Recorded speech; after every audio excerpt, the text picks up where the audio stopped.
তো বন্ধুরা এই ফোনটা হচ্ছে Xiaomi 13 Pro এবং আমার মনে হয় আমি এই ফোনটার পেছনে পুরোপুরি ৮০,০০০ টাকা ওয়েস্ট করেছি। হ্যাঁ বন্ধুরা, আমি সেই ব্যক্তি।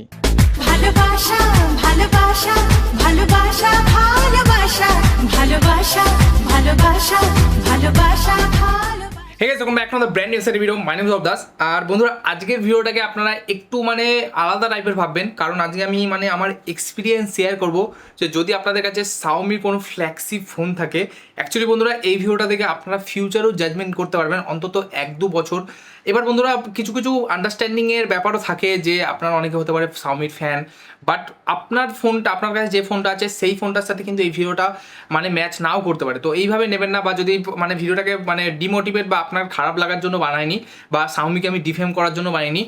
একটা ফ্ল্যাগশিপ ফোন হিসাবে Xiaomiর যে ভূমিকা, বা ফ্ল্যাগশিপ ফোনে Xiaomiর যে যে জিনিসগুলো চেঞ্জ করা দরকার, বা একটা ফোনের মধ্যে যদি জেনারেলি বলি, তা Xiaomi যে যে জিনিসগুলো নিয়ে ইমপ্রুভ করা দরকার, সেই আজকে এই ব্যাপারে কথা বলবো। তো অন্যান্য ভিডিও থেকে একটু আলাদা হতে পারে এবং একটু ডিটেলেই ভিডিওটা বানানোর চেষ্টা করছি আমি। তো যদি সম্ভব হয় বন্ধুরা, ভিডিওটা যদি ভালো লাগে এবং আপনারা যদি আমার কথা অনুযায়ী শেষ অবধি অ্যাগ্রি করেন, তাহলে জাস্ট এটুকুনি বলবো বন্ধুরা, এত ডিটেলে আপনারা জানেন কোনো ব্র্যান্ডই কিন্তু আমাকে কোনো রকম কোনো রিভিউ নিয়ে পাঠায় না। হয়তো এরকম ধরনের কথা বলতে পারি সেই জন্য একদম নিঃস্বার্থভাবে বা একদম সৎভাবে, বাট যেহেতু প্রত্যেকটা ফোন নিজের পয়সা দিয়ে কিনি, আমি অলরেডি Xiaomi 13 Pro রিলেটেড অনেকগুলো ভিডিও বানিয়েছি, পুরো চ্যানেলে প্লেলিস্ট পেয়ে যাবেন, 7-8টা ভিডিও তো হবেই। ইনফ্যাক্ট বন্ধুরা আমি ওয়াটার ড্রপ টেস্টও করেছিলাম, যদি দেখতে চান উপরে আই বাটনে ওই ভিডিওগুলো পেয়ে যাবেন, দেখে নিতে পারেন। বাকি বন্ধুরা ওগুলো আলাদা টপিক, যেটা বলছিলাম। তো আজকের ভিডিওটা একটু পুরোটা দেখবেন, একটু পুরো শেষ অবধি দেখবেন, আশা করি অনেক ইনফরমেশান পাবেন। এবং Xiaomi, Vivo অথবা আদার্স যে ব্র্যান্ডগুলো আছে, আমার মনে হয় তাদের সবাইকে কোনো না কোনো জায়গায় গিয়ে এই জিনিসগুলো, এই প্রবলেমগুলো ফেস করছে তারা অনেকেই। তো তাদেরকেও এই প্রবলেমগুলো ঠিক করা উচিত। তো সেই হিসাবে আজকে আমি ভিডিওটা বানাবো, ঠিক আছে। Xiaomi, Vivo, Realme এরা কেন ফ্ল্যাগশিপ ফোন আজকাল বানাচ্ছে না, বা বানালেও কেন সাকসেসফুল হতে পারছে না, এই জিনিসগুলো, এই ব্যাপার নিয়ে কথা বলবো। তো চলুন বন্ধুরা ভিডিওটা স্টার্ট করা যাক। বাট ভিডিওটি স্টার্ট করার আগে একটা ছোট্ট কথা বন্ধুরা, যেমনটি বললাম আমার চ্যানেল আমি আপনাদেরকে আমার ইনকাম দেখিয়ে দিচ্ছি।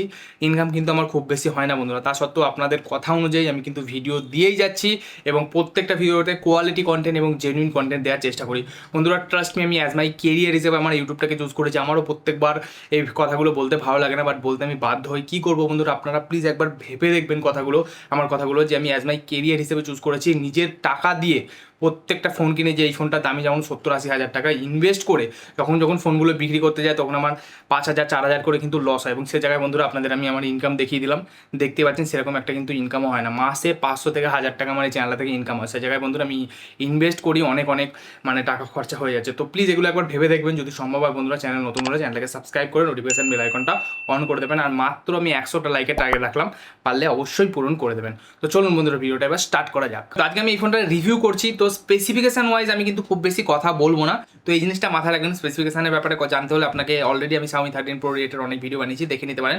বাকি আমার ইউসেজ করে যে যে জিনিসগুলো আমি নোটিস করেছি, সেই জিনিসগুলো আপনাদের বলবো। আশা করি আপনারা পুরো ভিডিওটা দেখুন, পুরোপুরি শকড হয়ে যাবেন। তো প্রথমে কিছু ভালো খবর বা ভালো দিক এই ফোনটার বলে দিই, যেগুলো আমার ডেফিনেটলি পছন্দ হয়েছে। সবার প্রথম যদি বন্ধুরা বলি বিল কোয়ালিটি এবং ডিজাইন নিয়ে, তাহলে বন্ধুরা অসাধারণ বিল কোয়ালিটি কিন্তু এই ফোনটার মধ্যে পেয়ে যাচ্ছেন। দুই দিক দিয়ে রাউন্ডেড এজেস রয়েছে, যার ফলে আপনার ইন হ্যান্ড ফিল খুবই ভালো লাগে। ইনফ্যাক্ট পেছনে কিন্তু বন্ধুরা সিরামিকের প্রোটেকশন দিয়েছে, যার ফলে কিন্তু ফোনটা খুবই প্রিমিয়াম ফিল হয়। বাট ছোটোখাটো একটু ফিঙ্গারপ্রিন্ট পড়তে পারে। এছাড়া বন্ধুরা ফ্রন্টেও আপনি পেয়ে যাচ্ছেন গোরিয়াল গ্লাস ভিক্টাসের প্রোটেকশন। তো বিল কোয়ালিটি এবং ডিজাইন নিয়ে আমার খুব একটা ইস্যু ফেস হয়নি, যথেষ্ট ভালো। দুই দিক দিয়ে কার্ভ হওয়ার জন্য ইন হ্যান্ড ফিলও ভালো। কিন্তু বন্ধুরা ফোনটার ওয়েট কিন্তু একটু বেশি, অবশ্যই 200 গ্রামের ওপরে, 32-33 গ্রাম হবে এই ফোনটার ওয়েট। তো হেভি ওয়েট। কিন্তু একটা জিনিস আমার মনে হয়েছে যে মাথার দিকটা একটু বেশি ভারী। এবার এটা হওয়া স্বাভাবিক, যেহেতু 1 ইঞ্চের সেন্সার বাগেরা রয়েছে। তো ওয়েট ডিস্ট্রিবিউশনের ক্ষেত্রে উপরের দিকটা একটু বেশি ভারী, এটা আমার ফিল হয়েছে। বাকি বন্ধুরা খুব একটা বেশি, যেমনটি বললাম, ওয়েট ছাড়া খুব একটা বেশি ডিফারেন্স হবে না। তো ইন হ্যান্ড ফিল এবং বিল কোয়ালিটিতে কোনো প্রবলেম নেই। বাট যে জিনিসটা আমার বন্ধুরা খুবই ভালো লেগেছে এই ফোনটা, সেই জিনিসটা হচ্ছে এই ফোনটার one of the best display. এই ফোনের মধ্যে আপনি 6.73 ইঞ্চেসের 2K 120 হার্টজের প্যানেল দেখতে পান। এবং বন্ধুরা এটা অ্যাডাপটিভ প্যানেল, 0 থেকে 120 হার্টজের মধ্যে ভেরিয়েবল রিফ্রেশ রেট সাপোর্ট করে। ইনফ্যাক্ট বন্ধুরা এই ফোনের যে ব্রাইটনেস দিয়েছে, সেটাও কিন্তু 1900 নিটস। তো ফোনটা আউটডোরে কিন্তু ব্রাইটনেস যথেষ্ট ভালো। এছাড়া এর মধ্যে আপনারা ডলবি ভিশনের সাপোর্টও পেয়ে যাচ্ছেন, যার ফলে বন্ধুরা ডিসপ্লের যে ক্ল্যারিটি আছে, তারপরে 2K প্যানেল, তার মানে হলো 1440p প্যানেল। তারপরে বন্ধুরা যে ভিডিও বা যাই দেখেন না কেন, আপনারা যথেষ্ট শার্প, কালারফুল এবং পাঞ্চি ডিসপ্লে এই ফোনটার মধ্যে প্রোভাইড করছে। তাছাড়া ডলবি ভিশন সাপোর্টেড হওয়ার ফলে ডলবি ভিশন কন্টেন্টও আপনারা ওটিটি প্ল্যাটফর্মে, যে কোনো ওটিটি প্ল্যাটফর্মে দেখতে পারবেন। বন্ধুরা ডিসপ্লে চিন এবং বেজেন্সগুলো যথেষ্ট কম আছে। ফ্ল্যাগশিপ লেভেলের অনুযায়ী আমি অ্যাভারেজই বলবো, কারণ এর থেকেও কম পাওয়া যায় ডেফিনেটলি। আমার স্যামসাং S23 সেম প্রাইস পয়েন্টে আসে। অলরেডি আমি স্যামসাং S23-র সাথে Xiaomi 13 Pro ক্যামেরা টেস্টও দিয়েছিলাম, যদি না দেখে থাকেন অবশ্যই দেখে নেবেন। ওর থেকে এর ব্রেসেসগুলো কম, তো ফ্ল্যাগশিপ অনুযায়ী আমি কথা বললাম যে ব্রেসেসগুলো আর একটু কম করতে পারতো Xiaomi। বাকি বন্ধুরা যথেষ্ট ভালো আমি বলবো কোয়ালিটি। এছাড়া বন্ধুরা যদি আমি কথা বলি সাউন্ডের, তাহলে এই ফোনের মধ্যে আপনারা কিন্তু আবারও ডুয়াল স্টেরিও স্পিকার্সের সাপোর্ট পেয়ে যাচ্ছেন উইথ ডলবি অ্যাটমোস সাপোর্ট। তো তার ফলে যে বন্ধুরা এক্সপিরিয়েন্স আছে এর উপরে ডলবি ভিশন সাপোর্ট, তার জন্যই ডলবি অ্যাটমোস সাপোর্ট দিতে পেরেছে। তো সাউন্ড নিয়ে বন্ধুরা একদম ফ্ল্যাগশিপ লেভেলের বলা চলে, সাউন্ড নিয়েও কোনো রকম কোনো প্রবলেম আপনারা ফেস করবেন না। তো মাল্টিমিডিয়া এক্সপিরিয়েন্স আপনার এক কথায় বলতে গেলে অসাধারণ হবে। বাট বন্ধুরা এবার আমি কিছু কিছু পয়েন্ট আপনাদের দেবো, পুরো ভিডিওটা দেখবেন, তারপর আপনারা বুঝতে পারবেন। বন্ধুরা যদি আমি কথা বলি এবার কিছু এক্সট্রা ফিচার্সের ব্যাপারে, তাহলে এই ফোনের মধ্যে আপনি পেয়ে যাচ্ছেন IP68 এর প্রোটেকশন পেয়ে যাচ্ছেন। ডেফিনেটলি বন্ধুরা আমি এর উপরে ওয়াটার মানে জলের মধ্যে চুবিয়ে ফোনটাকে টেস্টিং করেছি, যদি দেখতে চান ভিডিওটার লিঙ্ক আমি আই বাটনে দিয়ে দেবো, চেক আউট করে নেবেন। বাকি বন্ধুরা ফুল টু ওয়াটার প্রুফ এবং ডাস্ট প্রুফের প্রোটেকশন তো পেয়ে যাচ্ছেন। তার সাথে বন্ধুরা এই ফোনের মধ্যে আপনি 50 ওয়াটের ওয়্যারলেস চার্জিংয়েরও সাপোর্ট পেয়ে যাচ্ছেন, এটা দেখে আমার খুবই ভালো লাগলো। ইনফ্যাক্ট 10 ওয়াটের রিভার্স ওয়্যারলেস চার্জিংয়েরও সাপোর্ট আপনারা এই ফোনটার মধ্যে পেয়ে যাবেন। তো এইসব নিয়ে কোনো রকম কোনো প্রবলেম হবে না, দুটোই সাপোর্টিং রয়েছে। বাকি বন্ধুরা যদি আমি কথা বলি কানেক্টিভিটি, তাহলে এই ফোনের মধ্যে 14 থেকে 15টা 5G ব্যান্ডের সাপোর্ট পেয়ে যাচ্ছেন। তাছাড়া Wi-Fi 6E রয়েছে, ডুয়াল 4G ভোল্টি রয়েছে, NFC রয়েছে। তো কানেক্টিভিটি নিয়ে কোনো রকম কোনো প্রবলেম আপনার হবে না। এছাড়া আমি কল বাগেরা করে দেখেছি, কল বাগেরা তো আমি ফেস করিনি, তো যথেষ্ট কলিং কোয়ালিটি যথেষ্ট ভালো। ইনফ্যাক্ট বন্ধুরা যে ইয়ারপিসের যে লাউডনেস আছে সেটাও কিন্তু যথেষ্ট ভালো। এবং বন্ধুরা আমাকে অনেকেই রিকোয়েস্ট করে যে কল করলে সাউন্ড আসে কিনা, মানে যদি আপনি কাউকে কল করেন তাহলে আপনারা জানেন যে কল রেকর্ডিংয়ের সাউন্ড আসে কিনা, সেটাও বন্ধুরা আপনারা দেখতে পাচ্ছেন। নমস্কার, দিয়ে আপনাকে স্বাগত জানাই। বাংলাতে জানতে This হলে call is now being এক recorded. টিপুন। তো যেমনটি বন্ধুরা দেখতে পাচ্ছেন গুগল ড্রাইভার আছে, তাই কল রেকর্ড করলে কিন্তু সাউন্ড আসে। এক টিপুন। ও আরেকটা কথা তো বন্ধুরা আপনাদের বলতে ভুলে গেছিলাম, এই ফোনের একটা এক্সট্রা ভালো ফিচার্স দিয়েছে, যেটা হলো IR ব্লাস্টার। সচরাচর Xiaomi একমাত্র তার ফ্ল্যাগশিপ ফোনে IR ব্লাস্টার দেয়, এই ফোনের মধ্যে সেটা কিন্তু রয়েছে, এটা দেখে আমার ভালো লাগলো। এর মাধ্যমে আপনারা টিভি ফ্রিজ এসি বাগেরাকে কন্ট্রোল করতে পারবেন। বাকি বন্ধুরা এই ফোনটা Widevine L1 সার্টিফিকেশনের সাথে আসছে, ক্যামেরা টু API সার্টিফিকেশনের সাথে আসছে। তো এই ব্যাপারে কোনো রকম কোনো প্রবলেম আপনার হবে না, যেহেতু এত টাকা ইনভেস্ট করছেন। এই ফোনটা কিন্তু হেভি প্রাইসে, মানে 80,000 market, Indian market price, but মোটামুটি আমি দেখেছি অফার লাগিয়ে 60 থেকে 70-এর মধ্যে আপনারা ইজিলি পেয়ে যাবেন। তো সেই প্রাইস অনুযায়ী আমি কথা বলবো আজকে, তো অবশ্যই ভিডিওটা পুরো দেখবেন। বাকি বন্ধুরা এবার যদি আমি কথা বলি হ্যাপটিকের, তাহলে আমার হ্যাপটিক কোয়ালিটিও বন্ধুরা সত্যি কথা বলতে যথেষ্ট ভালোই লেগেছে। এবং হ্যাপটিকের যে মানে স্ট্রেংথ আছে, যে পাওয়ার আছে, সেটাও যথেষ্ট ভালো। কিন্তু বন্ধুরা আমার মতে আরও একটু ভালোভাবে পলিশ করতে পারতো হ্যাপটিককে, মানে হ্যাপটিকের যে ইমপ্লিমেশন আছে সেটাকে অনেক জায়গায় সিস্টেম ওয়াইড ইমপ্লিমেশন করতে পারেনি অতটা ভালোভাবে Xiaomi। মানে আমি অনেক এমন ফোন দেখেছি যারা সিস্টেমের সাথে এত সুন্দরভাবে হ্যাপটিককে ইন্টিগ্রেশন করে না, যে গেমিংয়ের ক্ষেত্রে আমি আইকুর ফোনগুলোতে দেখেছি 4D ভাইব্রেশন বাগেরা, ওটাও তো মিড রেঞ্জেই মানে আইকু প্রোভাইড করে দেয়। এছাড়া আইকু ভিভো বলুন, তাছাড়া অনেক এমন ফোন আছে OnePlus সিস্টেম ওয়াইড এত সুন্দরভাবে হ্যাপটিককে প্রোভাইড করে যে ইউজ করতে মজা লাগে। তো এই ফোনে আমি দেখেছি ভলিউম আপ ডাউনের ক্ষেত্রে আপনারা পেয়ে যাবেন, বাকি খুব একটা জায়গায় কিন্তু আমি হ্যাপটিকের যে ইমপ্লিমেশন আছে সেগুলো দেখিনি। তো এটা আমার একটুখানি মনে হলো ফ্ল্যাগশিপ ফোন অনুযায়ী দেওয়ার দরকার ছিল, স্পেশালি অ্যান্ড্রয়েড ফ্ল্যাগশিপ অনুযায়ী। বাকি বন্ধুরা যদি আমি কথা বলি এই ফোনটার এবার ফেস আইডি এবং ফিঙ্গারপ্রিন্ট নিয়ে, তাহলে ফিঙ্গারপ্রিন্টের মধ্যেও আবার আমি বলবো যে এই বাজেটে আমরা এক্সপেক্ট করি আলট্রাসনিক ফিঙ্গারপ্রিন্ট সেন্সার। ইনফ্যাক্ট বন্ধুরা আপনারা দেখতে পাচ্ছেন আমার কাছে ছোট্ট একটা স্যামসাংয়ের S23 আছে, স্যামসাং S23-র মধ্যেও আমরা কিন্তু আলট্রাসনিক ফিঙ্গারপ্রিন্ট সেন্সার পেয়ে যাই। কিন্তু এই ফোনটাতে কিন্তু নর্মাল ফিঙ্গারপ্রিন্ট সেন্সার দিয়েছে, যেটা আপনারা 20,000 থেকে 30,000-এর বাজেটে যে রকম ফিঙ্গারপ্রিন্ট সেন্সার দেখতে পাই সেরকমই অপটিক্যাল ফিঙ্গারপ্রিন্ট সেন্সার। কোয়ালিটি যথেষ্ট ভালো, 10-এর মধ্যে 9 বার খুলে ফেলবে ইজিলি। বাট ওই যে আবারও বললাম যে একটা ফ্ল্যাগশিপ ফোন ইউজ করার যে এক্সপিরিয়েন্স, সেইগুলোই এই ছোটো ছোটো জিনিসগুলো কখনো কখনো নষ্ট করে দেয়। বাকি বন্ধুরা ফেস আইডিও যথেষ্ট ভালোভাবে কাজ করে। আমি কোনো খুদ বার করছি না ফোনটার, জাস্ট বলছি আপনারা এই প্রাইসে আমি অলরেডি S23-র সাথে Xiaomi 13 Pro কিন্তু ক্যামেরা টেস্ট দিয়েছি, যদি না দেখে থাকেন অবশ্যই একবার দেখে নেবেন আই বাটনে, তাহলে আপনারা হয়তো জিনিসটা আরও ভালোভাবে বুঝতে পারবেন। বাকি এখনও তো শুরুই করিনি আমি, যে মেন যে প্রবলেম সেগুলো অবশ্যই বলবো। কিন্তু তার আগে বন্ধুরা কথা বলি এই ফোনটার যে one of the best point, মানে পারফরমেন্সের ব্যাপারে, এটাই আমার মনে হয় এই ফোনটার ওয়ান অফ দ্য বেস্ট দিক। এই ফোনের মধ্যে আপনারা স্ন্যাপড্রাগন 8 Gen 2 পেয়ে যাচ্ছেন। এর সাথে বন্ধুরা রয়েছে LPDDR5X র্যাম এবং UFS 4.0 স্টোরেজ। একটা জিনিস আমার ভালো লাগলো যে বেস ভেরিয়েন্ট আছে সেটার মধ্যে কিন্তু 12GB র্যাম এবং 256GB স্টোরেজ আপনারা পেয়ে যাচ্ছেন। এই জিনিসটা ডেফিনেটলি বেটার। এবং বন্ধুরা পারফরমেন্সের দিকে আমি বলবো ওয়ান অফ দ্য বেস্ট, কোনো প্রবলেম হবে না। আপনাদের যদি অন্তত স্কোর বাগেরা দেখিয়ে দিই তাহলে দেখতে পাচ্ছেন কমসে কম 1.3 মিলিয়নের আশপাশ স্কোর চলে আসে, মানে 1.3 মিলিয়নের কাছাকাছি। বাকি বন্ধুরা আমি থ্রটলিং টেস্টও করেছি, আমি বলবো 8 Gen 1-এর তুলনায় 8 Gen 2-ওয়ালা যে সমস্ত ফোনগুলোই আছে সমস্ত ফোনেই থ্রটলিং ইস্যু খুব একটা হয় না, যেমনটি বন্ধুরা দেখতে পাচ্ছেন মোটামুটি স্টেবল পারফরমেন্সই দিয়েছে। বাকি বন্ধুরা ডে টু ডে লাইফে আপনি খুব একটা বেশি হ্যাং ল্যাগ নোটিস করবেন না, কোনো রকম যথেষ্ট ভালো স্মুথনেসও পাবেন। এছাড়া যদি আমি কথা বলি গেমিংয়ে, তাহলে গেমিং এক্সপিরিয়েন্সও যথেষ্ট ভালো রয়েছে, আপনারা মোটামুটি স্টেবল গেমিংও এই ফোনের মধ্যে করতে পারবেন। এছাড়া হিটিংও খুব বেশি হয় না, আমি গেমিং টেস্টও করেছিলাম, চাইলে দেখে নেবেন। তো গেমিং সেটিংস নিয়ে বা এফপিএস নিয়েও যথেষ্ট স্টেবল থাকে। হিটিং আমি খুব একটা বেশি ফেস করিনি, আমি অলরেডি গেমিং টেস্ট করেছিলাম আমার চ্যানেলে, যদি দেখতে চান দেখে নেবেন, ওপরে আই বাটনে পেয়ে যাবেন। বাকি বন্ধুরা এবার আমি কথা বলছি ব্যাটারি ব্যাকআপ এবং চার্জিংয়ে, তারপরে আমি মেনলি যে ডিফারেন্স সেগুলোতে আসবো বা মেনলি যে মেজর প্রবলেম সেগুলোর ব্যাপারে কথা বলবো। সবার প্রথম বন্ধুরা বলে রাখি, তো এই ফোনের মধ্যে রয়েছে 4890 mAh এর ব্যাটারি এবং তার সাথে রয়েছে 120 ওয়াটের চার্জার, এবং চার্জারটা বক্সের মধ্যেই আপনাদের দিয়েছে। এবং আমি যেটুকুনি নোটিস করেছি অন্ততপক্ষে 30 মিনিটের মধ্যে 0 to 100% এই ফোনটা ফুল টু চার্জও হয়ে যায়। চার্জিংয়ের ক্ষেত্রে কোনো রকম কম্প্রোমাইজ আপনারা করবেন না। কিন্তু বন্ধুরা যদি আমি কথা বলি ব্যাটারি ব্যাকআপের, এবার বন্ধুরা এইখান থেকে আমার প্রবলেমগুলো স্টার্ট হচ্ছে। সবার প্রথম বন্ধুরা আপনাদের বলে রাখি, এই ফোনটার প্রাইস হলো অন্ততপক্ষে 70,000 এবং এই ফোনটা একটা ফ্ল্যাক্সি ফোন। ইনফ্যাক্ট এই ফোনের মধ্যে যে প্রসেসরটা দিয়েছে সেটাও 8 Gen 2। এই ফোনের S23 যে ব্যাটারি ব্যাকআপ এখন আপডেট দেওয়ার পর বা অ্যান্ড্রয়েড 14 আপডেট আসার পর এই ফোনে মোটামুটি 5.5 ঘন্টার স্ক্রিন অন টাইম, মানে আমার ইউসেজ অনুযায়ী 5 থেকে 5.5 ঘন্টা স্ক্রিন অন টাইম আমি ইজিলি পেয়ে যাই। কিন্তু আমি এই ফোনটা অনেক কদিন ধরে ইউজ করেছি এবং আমার মনে হচ্ছে এই ফোনটা অত ভালো, মানে যতটা ভালো দেওয়ার দরকার এই ফোনটাতেও আপনি 5 ঘন্টার আশেপাশে স্ক্রিন অন টাইম পাচ্ছেন, মানে সেম ইউসেজে। তার মানে বন্ধুরা যতটা ব্যাটারি ব্যাকআপ বেশি, মানে প্রায় 5000 mAh এর কাছাকাছি এই ফোনটার ব্যাটারি ব্যাকআপ Xiaomi 13 Pro, সেই অনুযায়ী কিন্তু 5 আওয়ার্সের, মানে আমার ইউসেজ অনুযায়ী 5 আওয়ার্সের যে স্ক্রিন অন টাইম, আমি খুব একটা বেশি গেম খেলি না, আপনাদের আগেই বলে রাখি, মানে প্রত্যেক দিন তো খেলি না, মাঝে সাঝে খেলি। তো সেই অনুযায়ী বন্ধুরা আমি মডারেট ইউজার, কখনো মানে খুব বেশি ইউজও করি, কখনো কম ইউজ করি। তো সেই অনুযায়ী আমার মনে হচ্ছে ব্যাটারি ব্যাকআপ 4.5 থেকে 5 ঘন্টা খুব একটা ভালো নয়, আরও ইমপ্রুভ করা যেত। এইখানেই যে সিস্টেম অপটিমাইজেশন রয়েছে বা সফটওয়্যারের খেল এখান থেকেই শুরু হচ্ছে ডেফিনেটলি। এইবার আমি কিছু কথা বলবো এবং ক্যামেরা সেকশনের ব্যাপারেও কিছু কথা বলবো, অবশ্যই পুরো ভিডিওটা দেখতে থাকুন বন্ধুরা। সবার প্রথম যদি আমি কথা বলি বন্ধুরা, এবার যদি আমি কথা বলি সফটওয়্যারের দিকে, তাহলে সফটওয়্যার ডেফিনেটলি অ্যান্ড্রয়েড 13 রয়েছে, এখনও পর্যন্ত অ্যান্ড্রয়েড 14 আপডেট আসেনি, MIUI 14 বেস। বাট এই ফোনটার মধ্যে না অনেক রকমের বাগস রয়েছে, আমি নোটিস করেছি অনেক বাগস রয়েছে এই ফোনটার মধ্যে। এছাড়া বাগসের ব্যাপার তো সব ফোনেই কম বেশি থাকে, আমি যদি ছেড়েও দিই বাগসের ব্যাপার, বাগসগুলো যদি ইগনোরও করি, তাও বন্ধুরা যদি আমি কথা বলি আপডেটসের, ফোনটা তো ক্লেম করেছে যে 3 বছরের মেজর সফটওয়্যার আপডেট দেবে এবং 4 বছর অন্ততপক্ষে সিকিউরিটি প্যাচের আপডেট দেবে। বাট লেটেস্ট এখন আমি নোটিস করছি সেই আগস্ট মাসে সিকিউরিটি প্যাচ দিয়ে রেখেছে এই ফোনটার মধ্যে লেটেস্ট আপডেট ইনস্টল করার পর।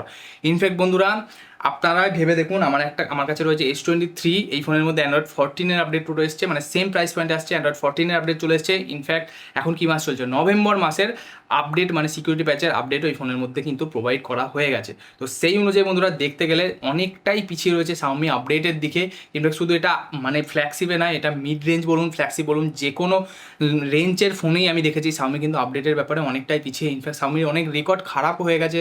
আপনারা জানেন Xiaomiর সাব ব্র্যান্ড পোকো, তার অনেক ফোন এর মাদারবোর্ড ডেড ইস্যু হয়েছে ইন্ডিয়াতে। তো নানা রকমের প্রবলেমে Xiaomi এইসব সফটওয়্যার যদি ঠিক না করে, আমার মনে হয় না Xiaomi ডেফিনেটলি কিছু ইমপ্রুভমেন্ট করতে পারবে।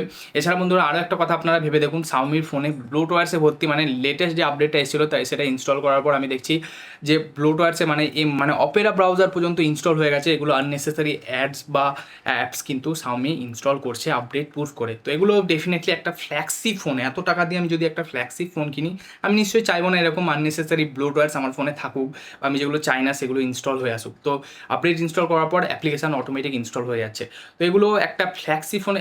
এবার আমি বুঝতে পারছি যে মার্কেটিং অনুযায়ী যদি আপনারা একটা মিড রেঞ্জের ফোনে এগুলো করেন, মিড রেঞ্জের ফোনে অনেক কম্পিটিশান বেশি থাকে, তো সেই ফোনগুলোতে যদি করেন সেগুলোতে মানা যায়। বাট একটা ফ্ল্যাগশিপ যদি আমি একটা ফোনের পেছনে 70 থেকে 80 হাজার টাকা খরচা করি, সেই ফোনে এরকম ধরনের মানে কোনো ব্র্যান্ডই এরকম করে না। বাট শুধু Xiaomi ছাড়া আমি Xiaomi দেখছি। তো সেই অনুযায়ী আমার একটু মনে হয়েছে যে ঠিকঠাক হচ্ছে না, এই জিনিসগুলো ঠিক নয় এত টাকা দামের ফোনে। এটা আমার পার্সোনালি মনে হয়েছে। আপনাদের কি ওপিনিয়ন অবশ্যই নিচে কমেন্ট করে জানাবেন। আমি জানি এই ফোনটা এই ভিডিওটা অনেক হেট পাবে, বাট যে ফ্যাক্টস সেগুলো আমি বলছি। এছাড়া বন্ধুরা আপডেটের ব্যাপারে আরও একটা কথা বলবো, এই ফোনে প্রচুর লেট কিন্তু আপডেট দেয়, মানে কেনার পর থেকে প্রায় 8-9 মাস হয়ে গেল। আমি ফোনটা এখন আমার বন্ধুর কাছে রয়েছে ফোনটা, তো সে বলছে নাকি খুব বেশি কিন্তু আপডেটও আসেনি। মানে আমি যেমন মাসে S23-তে মাসে মানে আপডেট পাই, সেই অনুযায়ী কিন্তু মাসে তো ছেড়ে দিন, অন্তত 2-3 মাস অন্তর যদি আপডেট দেয়, সেও কিন্তু বলছে একটা কিংবা দুটো আপডেট দিয়েছে। অন্ততপক্ষে 8-9 মাসের বেশি হয়ে গেল মনে হয় ফোনটা তার কাছে সে ইউজ করছে। তো সেই অনুযায়ী দেখতে গেলে বন্ধুরা আমার মনে হয় যে খুব একটা ভালো আমার লাগেনি ফোনটার আপডেটের ব্যাপারে। বাকি যদি বন্ধুরা আমি কথা বলি ক্যামেরাদের ব্যাপারে, তাহলে ক্যামেরার ব্যাপারেও আমার মিক্সড ওপিনিয়ন, পজিটিভ নেগেটিভ দুই দিকই আছে, বলবো সমস্ত কিছু। কিন্তু তার আগে বন্ধুরা বলে রাখি হার্ডওয়্যার ওয়াইজ এই ফোনটা কিন্তু প্রচুর পাওয়ারফুল ক্যামেরার দিক থেকে। সবার প্রথম বন্ধুরা এই ফোনের মধ্যে রয়েছে ফোনের মধ্যে একমাত্র 1 ইঞ্চের সেন্সারের একটা ফোন, এটা 50 মেগাপিক্সেল 1 ইঞ্চের সেন্সার রয়েছে। তাছাড়া 50 মেগাপিক্সেল আলট্রাওয়াইড এবং 50 মেগাপিক্সেলের একটা 3x টেলিফোটো লেন্স দিয়েছে। বাকি বন্ধুরা ফ্রন্টে আপনি পেয়ে যাচ্ছেন 32 মেগাপিক্সেলের ফ্রন্ট ক্যামেরা। কিন্তু বন্ধুরা আপনাদের যদি আমি ফটোগ্রাফির কথা বলি, লাইকার সাথে পার্টনারশিপ রয়েছে এই ফোনটার, এবং জাস্ট আপনারা পোর্ট্রেট ফটোর কোয়ালিটি দেখুন। আমি কিছু স্যাম্পল আপনাদের প্রোভাইড করলাম, অসাধারণ লেভেলের পোর্ট্রেট ফটোস আপনারা তুলতে পারবেন। ইনফ্যাক্ট লাইকার যে দুটো মোড রয়েছে, লাইক অথেন্টিক এবং লাইক ভাইব্রেন্ট, এই মোড দিয়ে ফটো তুললেও কিন্তু ফটোগুলোও দেখতে অসাধারণ লাগে। ইনফ্যাক্ট বন্ধুরা আমি নিয়ারেস্ট ডিএসএলআর বলবো এই ফোনের যে মেন সেন্সার আছে সেটাকে, কারণ 1 ইঞ্চের সেন্সার। পেছনে আপনারা যথেষ্ট ব্যাকগ্রাউন্ড মানে নর্মাল বোকা মানে পোর্ট্রেট মোডে ফটো না তুললেও অনেক সময় মনে হয় ফটোগুলো পোর্ট্রেট মোডে তোলা, এত সুন্দর ব্যাকগ্রাউন্ড বা ন্যাচারাল ডেপথ অফ ফিল বা বোকা পেয়ে যাচ্ছেন আপনারা পেছনে। তো ফটোগ্রাফি অনুযায়ী কিন্তু যথেষ্ট ভালো ফোনটা। বাকি আমি অলরেডি কিন্তু Xiaomi 13 Pro এর সাথে Samsung S23 ultra camera test করেছি, অথবা S23 ক্যামেরা টেস্ট করেছি। যদি দেখতে চান ওপরে আই বাটনে পেয়ে যাবেন, আগেও বলেছি আবারও বলে দিলাম। এইবার বন্ধুরা আমরা যদি কথা বলি ফ্রন্ট ক্যামেরা, তাহলে ফ্রন্ট ক্যামেরার ক্ষেত্রে বন্ধুরা একদম মানে ইউজলেস ফ্রন্ট ক্যামেরা আমি বলবো। ফটোর যে ডাইনামিক রেঞ্জ আছে ব্যাক ক্যামেরা যতটা ভালো, ফ্রন্ট ক্যামেরা ততটাই খারাপ আমি বলবো। এছাড়া বন্ধুরা ফটো কোয়ালিটি সফট, একদম ফটো তুললে আপনার মনে হবে যে মিড রেঞ্জের ফটো আপনারা ক্যাপচার করেছেন এই ফোনটার ফ্রন্ট ক্যামেরা দিয়ে। তো ফ্রন্ট ক্যামেরা একদমই মানে বাজে আমাকে বলতে হবে, যতটাই ভালো ফোনটার ব্যাক ক্যামেরা ততটাই বাজে আমি বলবো এই ফোনটার ফ্রন্ট ক্যামেরা।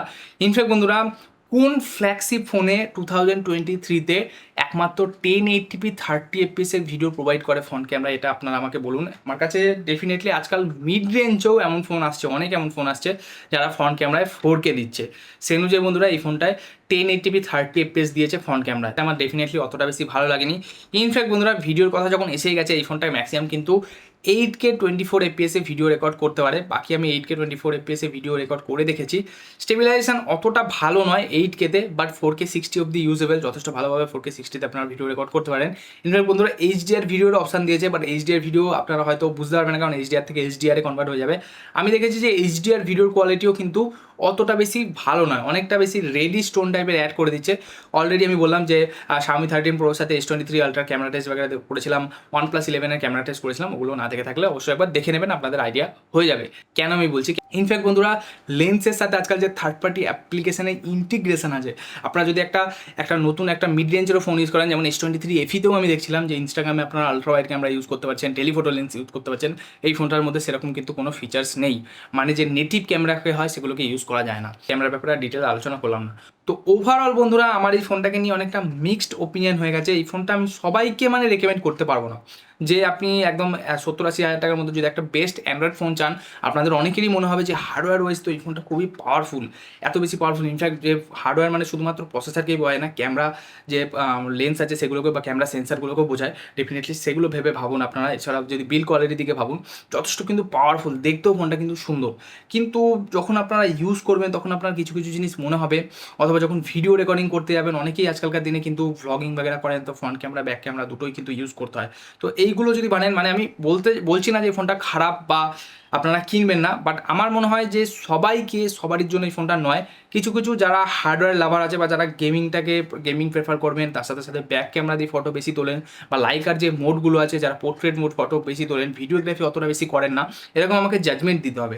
সব ইউজারকে আমি এই ফোনটা একদম মানে চোখ বন্ধ করে যেমন রেকমেন্ড করতে পারবো, S23 আলট্রাকে আমি চোখ বন্ধ করে রেকমেন্ড করতে পারবো যে কাউকে, এমনকি S23 কেউ আমি রেকমেন্ড করতে পারবো। ইনফ্যাক্ট S23 না করতে পারি, S23 প্লাসকে যে ফোনটা রয়েছে সেই প্লাস ফোনটাকে কিন্তু আমি চোখ বন্ধ করে রেকমেন্ড করতে পারবো সবাইকে, ওই ফোনটাকে আমি পারবো না। তো এটাই বলতে চাইছি, Xiaomi ডেফিনেটলি এই জিনিসগুলো, স্পেশালি যে সফটওয়্যারের দিক আছে, স্পেশালি আপডেটগুলো রেগুলারলি পুশ করা দরকার, ফোনের যে ব্লোটওয়ার্স আছে সেগুলোকে কমানো দরকার, ফ্রন্ট ক্যামেরাতে 4K অপশান দেওয়া দরকার। ডেফিনেটলি এই জিনিসগুলো, ভিডিওটাকে আরও একটু ইম্প্রুভ করা দরকার। ফটোগ্রাফিতে বড় বড় সেন্সারই না দিয়ে ফটোর যে সেন্সারের যে অপটিমাইজেশন আছে সেগুলোকেও একটু ঠিক করা দরকার। ডেফিনেটলি লাইকা ফটোগ্রাফি মোডে কাজ করে, ভিডিওগ্রাফি মোডে কিন্তু কাজ করে না, সেগুলো বন্ধুরা আপনাদের বুঝতে হবে। তো এই জিনিসগুলোর জন্যই কিন্তু Xiaomi তার ফ্ল্যাগশিপ মার্কেটে কিন্তু পিছিয়ে পড়ে নর্মাল যে মিড রেঞ্জের তুলনায়। তো এই জিনিসগুলোই আমার মনে হয় Xiaomiর ফ্ল্যাগশিপ ফোনে ফিক্স করা দরকার। বাকি আপনাদের কি মতামত, অনেক ডিটেলে বলে ফেললাম, অবশ্যই নিচে কমেন্ট করে জানাবেন। জানি না ভিডিওটা কেমন লাগলো, অনেক Xiaomi ফ্যানদের হয়তো খারাপ লাগতে পারে, বাট বন্ধুরা আবারও একটা কথাই আমি বলবো, আমাকে কিন্তু কোনো ব্র্যান্ড রিভিউ নিট পাঠায় না। আমি কাউকেই চাইবো না যে কোনো ব্র্যান্ডের বিরুদ্ধে খারাপ বলতে বা ভালো বলতে। আমার যেটা ইউজ করে যেটা মনে হবে, আমার মনে হয় আমার সবসময় 100% আমি চেষ্টা করবো আমার যেটা মতামত, অনেস্ট ওপিনিয়ন, সেটা আপনাদের সাথে শেয়ার করে। এবার এমন না যে আমিও পুরোপুরি ঠিক, আমারও কিছু কিছু জিনিস ফল্ট একটু লাগতে পারে আপনাদের, বাট আমি চেষ্টা করি যে আমার ইউসেজ করে এত ফোন আমি ঘাটি, এত রকমের ফোন ইউজ করি, তো সেই অনুযায়ী আমার যে জিনিসগুলো মনে হয় যে এই জিনিসগুলো ডেফিনেটলি আমি ফিক্স করা দরকার, সেই অনুযায়ী আমি কথা বললাম। বাস বন্ধুরা, আজকে ভিডিওটা এই পর্যন্ত। আমার ভিডিওতে পুরো শেষ অবধি সাথ দেওয়ার জন্য অসংখ্য ধন্যবাদ। Bye bye.